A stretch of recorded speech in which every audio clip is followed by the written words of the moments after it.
বৈষম্য বিরোধী ছাত্র আন্দোলনকে সমর্থন জানিয়ে সাধারণ জনগণের পাশাপাশি তারকারাও শিক্ষার্থীদের সঙ্গে সংহতি জানিয়ে তাদের পাশে ছিল। তবে এই বিষয় নিয়ে অনেক তারকাকে চুপ থাকতে দেখা গেছে। এর মধ্যে অন্যতম অভিনেতা হলো চঞ্চল চৌধুরী। হঠাৎ সামাজিক যোগাযোগ মাধ্যম ফেসবুকে পোস্ট দিয়ে বিপাকে পড়েছেন এই অভিনেতা। নীরবতা ভেঙে এবার এই অভিনেতা সামাজিক যোগাযোগ মাধ্যমে দীর্ঘ এক পোস্ট করেছেন, যেখানে দাবি করেছেন তার মায়ের অসুস্থজনিত কারণে সাম্প্রতিক সময়ে সামাজিক যোগাযোগ মাধ্যমে খুব বেশি সক্রিয় হতে পারেননি তিনি।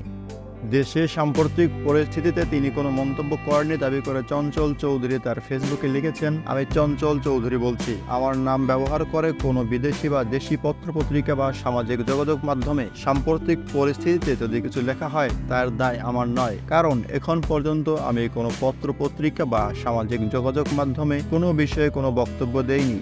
এই অভিনেতা আরও বলেন, আমি সাধারণ একজন শিল্পী, পেশাগত কারণ ছাড়া কোনো কিছুর সঙ্গে আমার কোনো সম্পৃক্ততা নেই। আমার মায়ের চরম অসুস্থজনিত কারণে সাম্প্রতিক সময়ে আমি সামাজিক যোগাযোগ মাধ্যমে খুব বেশি সক্রিয় নই। দেশের শান্তি বিরাজ করুক, সকলের মঙ্গল হোক। এই পোস্ট দেখে ভক্ত অনুরাগীরা বিরূপ মন্তব্য করেছেন। শাহরিয়ার খান লিখেছেন, আপনি তাহলে গুহা থেকে বের হয়েছেন এতদিন পর, চুপ থাকার অনশন ভাঙল তাহলে। তারকুল ইসলাম নামে আরেকজন লিখেছেন, সাদা সাদা কালা কালা এই গানটা শেখ হাসিনাকে আরেকবার শোনাবেন কবে? জাহিদুল ইসলামের ভাষ্য, আপনিও পল্টি নিলেন, হাসিনা এই জন্যই দেশ ছাড়ছে।